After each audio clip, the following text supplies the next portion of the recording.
नमस्कार, आप देख रहे हैं के न्यूज नेशनल और मैं हूं आपके साथ में शोभित पाठक। रुक करते हैं महत्वपूर्ण सुर्खियों पर। योगी कैबिनेट की पहली बैठक खत्म, सतीश महाना बनाए जा सकते हैं विधानसभा अध्यक्ष। यूक्रेन युद्ध का 30वां दिन, रूस ने कैलिबर मिसाइल से उड़ाया सबसे बड़ा तेल डिपो। मैरियोपोल में थिएटर पर हमले में गई 300 लोगों की जान। वांग यी का दिल्ली दौरा, पीएम मोदी से मिलना चाहते थे चीनी विदेश मंत्री, भारत ने कहा मुमकिन नहीं। यूरोप में लगातार बढ़ रहे हैं कोरोना केस, ऑस्ट्रेलिया में टीके की चौथी खुराक की तैयारी।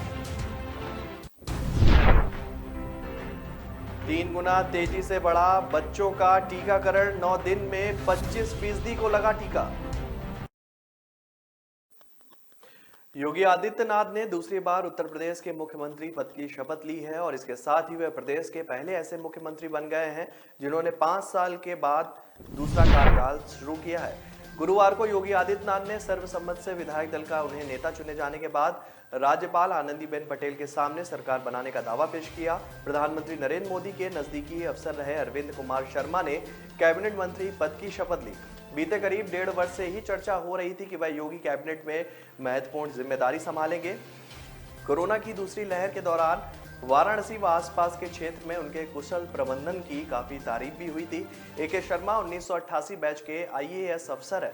वे प्रधानमंत्री नरेंद्र मोदी के बेहद करीबी अफसर रहे हैं। मोदी के गुजरात के मुख्यमंत्री रहने के दौरान ए.के. शर्मा ने उनके साथ 2001 से 2013 तक काम किया। इसके बाद मोदी के प्रधानमंत्री बनने के बाद डेप्यूटेशन पर पीएमओ में आ गए और केंद्र सरकार में वह ज्वाइंट सेक्रेटरी के पद पर रहे और 2017 में एडिशनल सेक्रेटरी बनाए गए। उन्हें बीते वर्ष योगी कैबिनेट में बड़ी जिम्मेदारी देने के कयास लगाए जा रहे थे। शुक्रवार को उन्होंने कैबिनेट मंत्री की शपथ ली। प्रदेश की सियासत में पिछड़ों को भाजपा के पाले में करने वाले डिप्टी सीएम केशव प्रसाद मौर्य बाजीगर निकले। सिराथू विधानसभा क्षेत्र से चुनाव हारने के बाद भी शीर्ष नेतृत्व ने केशव के कुशल चुनाव प्रबंधन को ध्यान में रखते हुए उन्हें फिर से डिप्टी सीएम की कमान सौंपी। युद्ध के 30वें दिन रूस ने यूक्रेन की कीव, मैरियोपोल समेत कई शहरों में जबरदस्त हवाई मिसाइल हमले किए हैं। रूसी सेना ने कीव के बाहर स्थित एक महत्वपूर्ण तेल डिपो को मिसाइल से हमला कर उड़ा दिया। वहीं मैरियोपोल स्थानीय प्रशासन का कहना है कि थिएटर पर रूस के हवाई हमलों में वहां शरण लिए 300 लोग मारे गए हैं। यह हमला 16 मार्च को किया गया था। इस थिएटर का इस्तेमाल बम शेल्टर के तौर पर किया जा रहा था। रूसी रक्षा मंत्रालय के प्रवक्ता इगोर कोनाशेकोव ने बताया कि रूसी सेना ने शाम को समुद्री जहाज से अपनी कैलिबर क्रूज मिसाइल से कीव के बाहर महत्वपूर्ण तेल डिपो पर हमला किया है। मिसाइल हमले में डिपो पूरी तरह से तबाह हो गई है। उन्होंने बताया कि इस डिपो का इस्तेमाल देश के मध्य में यूक्रेन के सशस्त्र बलों के ईंधन की आपूर्ति में किया जा रहा था। यूक्रेन को अधिक सहायता और रूस पर नए प्रतिबंधों का वायदा करते हुए अमेरिकी राष्ट्रपति जो बाइडेन ने कहा कि अगर रूस ने यूक्रेन में रासायनिक हथियार इस्तेमाल किए तो नाटो उसे तत्काल जवाब देगा। हमारी प्रतिक्रिया इनके उपयोग की प्रगति पर निर्भर करेगी। नाटो व G7 देशों की आपात बैठक के बाद उन्होंने कहा कि हम यह निर्णय उस वक्त ही करेंगे। हालांकि यह कार्रवाई क्या और कैसे होगी, इस पर अमेरिकी राष्ट्रपति ने कुछ साफ नहीं किया। भारत चीन के बिगड़ते रिश्तों के बीच चीन के विदेश मंत्री व एनएसए वांग यी ने शुक्रवार को भारत दौरे पर हुए और दौरान उन्होंने राष्ट्रीय सुरक्षा सलाहकार अजीत डोभाल व विदेश मंत्री एस जयशंकर से भी मुलाकात की है। हालांकि वे प्रधानमंत्री नरेंद्र मोदी से मुलाकात करना चाहते थे, लेकिन भारत की ओर से इससे इनकार कर दिया गया। रिपोर्ट्स के मुताबिक वांग यी प्रधानमंत्री से मुलाकात के लिए भारत आए थे। वह शुक्रवार को उनसे मुलाकात भी करना चाहते थे, लेकिन नई दिल्ली स्थित प्रधानमंत्री कार्यालय ने यूपी के मुख्यमंत्री योगी आदित्यनाथ के शपथ ग्रहण समारोह का बहाना बनाते हुए इससे साफ इनकार कर दिया। दरअसल पीएम मोदी शुक्रवार को लखनऊ में थे। सूत्रों के मुताबिक वांग यी ने अजीत डोभाल से मुलाकात करने के बाद उन्हें चीन आने का निमंत्रण भी दिया है। वहीं एनएसए की ओर से इस पर सकारात्मक प्रतिक्रिया भी दी गई है। उनकी ओर से कहा गया है कि मौजूदा मुद्दों के समाधान के बाद वह बीजिंग की यात्रा कर सकते हैं। चीनी विदेश मंत्री के साथ प्रतिनिधि मंडल स्तरीय वार्ता के बाद विदेश मंत्री जयशंकर का बयान भी सामने आया है। उन्होंने कहा है कि भारत और चीन के बीच में जो मौजूदा स्थिति है उसकी प्रगति बहुत धीमी है। उन्होंने कहा कि वांग यी से मिलने और उनसे भेंट के दौरान इसमें तेजी लाने पर भी चर्चा हुई है। कोरोना वायरस का प्रकोप में भारत में भले कमजोर पड़ रहा है, लेकिन चीन, यूरोप, ऑस्ट्रेलिया व कई अन्य देशों में यह फिर से फैलने लगा है। ऑस्ट्रेलिया में इस खतरे से निपटने के लिए कोरोना रोधी टीके की चौथी खुराक देने की तैयारी शुरू हो गई है। दुनिया भर के देशों में कोरोना के मामलों में ताजा बढ़ोतरी की वजह से अत्यधिक संक्रामक ओमिक्रॉन BA.2 वेरिएंट को माना जा रहा है। आपको बता दें कि यूरोप में बढ़ते केसों की बात करें तो 7 से 14 मार्च के बीच जर्मनी में 1,88,304 केस की साप्ताहिक बढ़ोतरी हुई है। वहीं फ्रांस में इस दौरान 1,64,884 मामले बढ़े हैं। कोरोना की नई लहर को रोकने के लिए वैक्सीन की बूस्टर डोज दी जा रही है। इन देशों में ऑस्ट्रेलिया भी शामिल हो गया है। भारत में भी वयस्कों का 2 खुराक के बाद 60 साल से ज्यादा उम्र के लोगों व अन्य बीमारियों से ग्रस्त लोगों को बूस्टर खुराक दी जा रही है। कोरोना टीकाकरण को लेकर देश के बच्चों में सबसे अधिक उत्साह देखने को मिल रहा है। आंकड़े बताते हैं कि 12 से 14 साल के बच्चों ने टीका लेने में किशोर से लेकर वयस्क, फ्रंटलाइन वर्कर और स्वास्थ्य कर्मियों तक को पीछे छोड़ दिया है। इन बच्चों में टीका के प्रति विश्वास इस कदर देखने को मिल रहा है कि 9 दिन के भीतर जहां देश ने 20% लक्ष्य पूरा कर लिया है, वहीं बीते 4 दिन में से देश में हो रहे टीकाकरण में हर दूसरी खुराक भी इन्हीं को मिल रही है।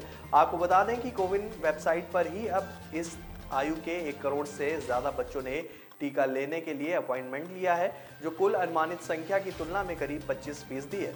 केंद्रीय स्वास्थ्य मंत्रालय के अनुसार देश में 12 से 14 वर्ष की आयु वाले बच्चों के लिए कोर्बोवैक्स टीका दिया जा रहा है, जिसकी 2 खुराक 28 दिन के अंतराल में लेनी होगी। इन बच्चों का टीकाकरण बीते 16 मार्च से शुरू हुआ था। पहले 3 दिन 16 से 18 मार्च तक लगभग सभी राज्यों में बच्चों का टीकाकरण काफी सुस्त रहा। इसकी एक वजह होली का त्योहार भी माना जा रहा था, लेकिन इसके बाद स्थिति एकदम पलट गई है और आंकड़े लगातार सुधरते जा रहे हैं। तो ब्रेक पर जाने से पहले रुक करते हैं महत्वपूर्ण सुर्खियों पर। योगी कैबिनेट की पहली बैठक खत्म, सतीश महाना बनाए जा सकते हैं विधानसभा अध्यक्ष। यूक्रेन युद्ध का 30वां दिन, रूस ने कैलिबर मिसाइल से उड़ाया सबसे बड़ा तेल डिपो। मैरियोपोल में थिएटर पर हमले में गई 300 लोगों की जान। वांग यी का दिल्ली दौरा, पीएम मोदी से मिलना चाहते थे चीनी विदेश मंत्री, भारत ने कहा मुमकिन नहीं। यूरोप में लगातार बढ़ रहे हैं कोरोना केस, ऑस्ट्रेलिया में टीके की चौथी खुराक की तैयारी। 3 गुना तेजी से बढ़ा बच्चों का टीकाकरण, 9 दिन में 25% को लगा टीका। न ऐश का न द्वेष का, यह दंगल है देश का। सुलगती समस्याओं के जुलसते सवालों का होगा दंगल देश का। प्रशासन के प्रश्नों को लेकर होगा दंगल देश का। शिक्षा, स्वास्थ्य, समाज, कानून और व्यवस्था के आज क्या है हालात। सोमवार से शुक्रवार रोज रात 8 बजे जलपा क्षत्रिय के साथ दंगल देश का। ब्रेक के बाद फिर स्वागत है आपका। रुक करते हैं आगे की महत्वपूर्ण खबरों पर। यूक्रेन पर हमले के बाद से ही पश्चिमी देशों ने रूस पर प्रतिबंधों की ऐसी झड़ी लगाई है कि वह न सिर्फ वैश्विक वित्तीय तंत्र से दरकिनार हो गया है, बल्कि उसकी अर्थव्यवस्था भी धराशायी हो गई है। रूसी मुद्रा रूबल अपना महत्व खो चुकी है और देश के बांड व स्टॉक सूचकांकों से बाहर हो गए। जानकारों की माने तो रूसी अर्थव्यवस्था को बढ़ने में कई साल लग जाएंगे। विश्व बैंक के मुताबिक 2020 में रूस दुनिया की 11वीं बड़ी अर्थव्यवस्था था, लेकिन रूबर की फरवरी अंत की विनिमय दर के हिसाब से साल के अंत तक इसमें 15वें पायदान तक फिसलने के इसके पूरे आसार हैं। रूसी मंदी से नहीं बच पाएगा और महंगाई दर 20% तक पहुंच जाएगी। सालाना मूल्य वृद्धि 14.5% हो गई है, जो 20% के पार हो जाएगी। घरेलू महंगाई 18% के ऊपर रह सकती है, जो 11 साल में सर्वाधिक होगी। विदेशों में रूस का मुद्रा भंडारण फ्रीज है और इससे केंद्रीय बैंक को ब्याज दरें दोगुनी करनी पड़ी है। मुद्रास्फीति को काबू में रखने का लक्ष्य 2024 से पहले पूरा नहीं हो पाएगा। सूचकांक प्रदाता अरबों डॉलर का निवेश लाने वाले निवेशकों द्वारा इस्तेमाल बेंचमार्कों से रूस को बाहर करने के लिए मजबूर हो गए। जेपी मॉर्गन और MSCI रूस को उनके बॉन्ड और स्टॉक सूचकांकों से क्रमशः हटा रहे हैं। 2014 और 2018 के प्रतिबंधों से सूचकांकों में रूस की स्थिति पहले से ही प्रभावित थी। देश में 50 साल के कम उम्र के मुख्यमंत्री बढ़ रहे हैं और भगवंत मान इसमें नई एंट्री है। योगी आदित्यनाथ इस समूह की अगुवाई करते हैं। पिछली सदी में यह दृश्य बेहद दुर्लभ था क्योंकि इस आयु वर्ग में बहुत कम नेता इस अदृश्य सीमा को तोड़ पाते थे। अभी अरुणाचल प्रदेश में पेमा खांडू सबसे कम उम्र के सीएम हैं। उत्तराखंड के सीएम पुष्कर सिंह धामी जो है वो 46 वर्ष के हैं। गोवा के प्रमोद सावंत व झारखंड के हेमंत सोरेन भी 48 साल के हैं। आंध्र प्रदेश के सीएम जगन मोहन रेड्डी 49 साल के हैं। समूह में 4 भाजपा, 1 आप और वाईएसआर कांग्रेस के जेएमएम भी है। दिल्ली सरकार शनिवार को वित्त वर्ष 2022-23 का बजट पेश करेगी। राष्ट्रीय राजधानी क्षेत्र दिल्ली के लिए वार्षिक बजट दिल्ली के उप मुख्यमंत्री वित्त मंत्री मनीष सिसोदिया प्रस्तुत करेंगे। सदन में सिसोदिया वित्तीय वर्ष 2022-23 के लिए अनुदान मांगों का प्रस्तुतिकरण भी देंगे। साथ ही वित्त वर्ष 2021-22 के लिए अन्य पूरक अनुदानों मांगों को भी प्रस्तुत करेंगे। बजट में इस बार आम लोगों की राय ली गई है। वार्षिक बजट में दिल्ली की आर्थिक प्रगति, रोजगार परक अवसर का रोड मैप होगा। व्यापार, औद्योगिक क्षेत्र को बढ़ाने पर सरकार का जोर रहेगा। शनिवार को सुबह 11 बजे पेश होने वाले बजट में वित्त मंत्री का फोकस दिल्ली के विकास पर रहेगा। शिक्षा, स्वास्थ्य, परिवहन, प्रदूषण, ई व्हीकल समेत अन्य महत्वपूर्ण योजनाओं से संबंधित खाका पेश करेंगे। उप मुख्यमंत्री सदन की अनुमति से दिल्ली विनियोजक विधेयक पर प्रस्ताव करेंगे। द कश्मीर फाइल्स को दिल्ली में टैक्स फ्री करने के बजाय यूट्यूब पर अपलोड करने वाले बयान पर सीएम अरविंद केजरीवाल बुरा फंस गए हैं। अब केजरीवाल को असम के मुख्यमंत्री हेमंत बिस्वा ने राजनीतिक अवसरवादी बताया है। बिस्वा ने कहा है कि एक राजनीतिक अवसरवादी का इस तरह का व्यवहार आश्चर्यजनक है। बिस्वा ने ट्वीट करके कहा कि मैं फिल्म 83 को टैक्स फ्री बनाने का स्वागत करता हूं, लेकिन आश्चर्य है कि फिल्म अपने निर्माताओं को इसे यूट्यूब पर डालने के लिए क्यों नहीं कहा। शायद वह उन लोगों के खिलाफ ही टिप्पणी करते हैं जो हिंदुओं की पीड़ा को दर्शाते हैं। ऐसा व्यवहार एक राजनीतिक अवसरवादी के लिए आश्चर्यजनक नहीं है। दरअसल कश्मीर फाइल्स फिल्म को टैक्स फ्री करने की भाजपा विधायकों की ओर से की गई थी मांग, और इसके बाद अरविंद केजरीवाल ने विधानसभा में कहा कि टैक्स फ्री करने के बजाय अगर हम फिल्म को यूट्यूब पर डाल दें तो इसे हर कोई फ्री में देख सकता है। इसके बाद केजरीवाल सोशल मीडिया पर ट्रोल भी हुए। केजरीवाल के बयान पर भाजपा के कई नेताओं ने उन पर हमला किया। प्रमोद सावंत ने ट्वीट किया कि केजरीवाल का बयान अमानवीय है। उनका बयान उन लोगों का अपमान है जिन्होंने कश्मीर में आतंकवादियों के हाथों अत्याचार सहा है। वहीं किरण रिज्जू ने कहा कि मेरे पास उनकी बयान पर शब्द ही नहीं बचे हैं। राष्ट्रपति रामनाथ कोविंद ने कहा कि विभिन्न मिशनों को पूरा करने के लिए भारतीय नौसेना की ताकत में सतत विकास हो रहा है। उन्होंने एक समारोह में नौसेना के पोत आईएनएस वल्सुरा को प्रतिष्ठित प्रेसिडेंट कलर से भी सम्मानित किया है। प्रेसिडेंट कलर किसी सैन्य इकाई को युद्ध और शांति दोनों ही स्थिति में उसकी विशिष्ट सेवाओं के लिए प्रदान किया जाता है। राष्ट्रपति कोविंद ने कहा कि भारतीय सेना समुद्री क्षेत्र में राष्ट्रीय हितों की रक्षा कर रही है। नौसेना बीते वर्षों में किसी भी परिस्थिति में युद्ध के लिए सदैव तत्पर रही है और विश्वसनीय साबित हुई है। नौसेना ने हिंद महासागर क्षेत्र में भी महत्वपूर्ण सुरक्षा की भूमिका अदा की है। यह हमारे लिए गर्व की बात है। नौसेना समुद्र सुरक्षा के लिए पूरे संकल्प व दृढ़ता के साथ खुद में जरूरी बदलाव के साथ आगे बढ़ रही है। नौसेना लगातार अपनी ताकत में इजाफा कर रही है। इस दौरान 150 जवानों ने राष्ट्रपति को गार्ड ऑफ ऑनर भी दिया। राष्ट्रपति ने 2001 में गुजरात के कच्छ में आए विनाशकारी भूकंप के बाद राहत कार्य में आईएनएस वल्सुरा के योगदान की भी सराहना की। साथ ही हाल ही में बाढ़ के दौरान वल्सुरा की भूमिका का भी उन्होंने जिक्र किया। तो ब्रेक पर जाने से पहले रुक करते हैं महत्वपूर्ण सुर्खियों पर। योगी कैबिनेट की पहली बैठक खत्म, सतीश महाना बनाए जा सकते हैं विधानसभा अध्यक्ष। यूक्रेन युद्ध का 30वां दिन, रूस ने कैलिबर मिसाइल से उड़ाया सबसे बड़ा तेल डिपो। मैरियोपोल में थिएटर पर हमले में गई 300 लोगों की जान।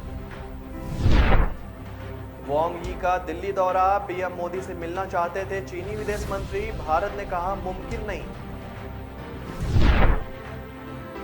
यूरोप में लगातार बढ़ रहे हैं कोरोना केस, ऑस्ट्रेलिया में टीके की चौथी खुराक की तैयारी। 3 गुना तेजी से बढ़ा बच्चों का टीकाकरण, 9 दिन में 25% को लगा टीका। न ऐश का न द्वेष का, यह दंगल है देश का। सुलगती समस्याओं के जुलसते सवालों का होगा दंगल देश का। प्रशासन के प्रश्नों को लेकर होगा दंगल देश का। शिक्षा, स्वास्थ्य, समाज, कानून और व्यवस्था के आज क्या है हालात। सोमवार से शुक्रवार रोज रात 8 बजे जलपा क्षत्रिय के साथ दंगल देश का। ब्रेक के बाद फिर स्वागत है आपका। रुक करते हैं आगे की खबरों पर। टाटा समूह का हिस्सा बन चुकी एयर इंडिया 30 बड़े विमान खरीदने की तैयारी में है और इसके लिए वह 10 अरब डॉलर खर्च करेगी। इससे कंपनी अंतर्राष्ट्रीय विकास को मजबूती मिलेगी। रोल्स रॉयस के वरिष्ठ उपाध्यक्ष क्रिस डेवी ने कहा कि टाटा समूह 30 एयरक्राफ्ट खरीदने की योजना बना रहा है। यह एक बड़ा ऑर्डर हो सकता है। सिंगापुर के डेवी इस समय भारत दौरे पर हैं और वे टाटा सन्स सहित अन्य कंपनियों के साथ बात कर रहे हैं। उन्होंने कहा कि A350 100 जेट के 330 ऑर्डर है और इनकी कीमत 2018 में 9.5 अरब डॉलर थी, जो अब 10 अरब डॉलर के पार हो सकती है। हालांकि बड़े विमान की खरीद में बड़ी छूट भी मिलती रहती है और हालांकि उन्होंने इस खरीदी के ऑर्डर के समय को लेकर कोई खुलासा नहीं किया है। विमान बनाने वाली यूरोपियन कंपनी की नज़र में भारत में बड़ा सौदा करने पर है और हिंदुस्तान एरोनॉटिक्स लिमिटेड ने छोटा नागरिक परिवहन विमान बनाने में बड़ी सफलता भी हासिल की है। HAL ने 19 सीटर नागरिक विमान हिंदुस्तान 228 पेश किया है और इसे सरकार की उड़ान योजना में शामिल किया जा सकता है। आपको बता दें कि इसकी खासियत है कि आधी तैयार और कच्ची हवाई पट्टी से भी उड़ान भर सकता है। बैंकों के निजीकरण सहित अन्य सरकारी फैसलों के विरोध में विभिन्न कर्मचारी यूनियन की हड़ताल के कारण शनिवार से देश भर में बैंक अगले 4 दिन तक बंद रहेंगे। 28 से 29 मार्च को विभिन्न कर्मचारी संगठन ने 2 दिन की हड़ताल का आह्वान किया है। वहीं चौथा शनिवार के होने के कारण 26 और रविवार होने की वजह से 27 को भी बैंक बंद रहेंगे। इस हड़ताल से देश भर में बैंकिंग सेवाओं पर सीधा असर पड़ सकता है। SBI ने कहा है कि बैंक यूनियन की तरफ से किए जाने वाले हड़ताल की वजह से 28 मार्च और 29 मार्च को बैंकों में कामकाज प्रभावित हो रहेगा और SBI ने एक बयान में कहा है कि हम पूरी कोशिश करेंगे कि ग्राहकों को इस दौरान किसी प्रकार की दिक्कत का सामना न करना पड़े। इस 2 दिवसीय हड़ताल की घोषणा ऑल इंडिया बैंक कर्मचारी एसोसिएशन जैसे संगठनों ने की है। अप्रैल में भी छुट्टियों के कारण बैंक 15 दिन बंद रहेंगे। RBI ने भुगतान व्यवस्था के लिए एक फ्रेमवर्क भी जारी किया है और यह एक टच पॉइंट होगा जो भुगतान इंफ्रा की उपलब्धता की सही तरीके से निगरानी भी करेगा। इसमें पॉइंट ऑफ सेल के साथ QR कोड भी शामिल होगा।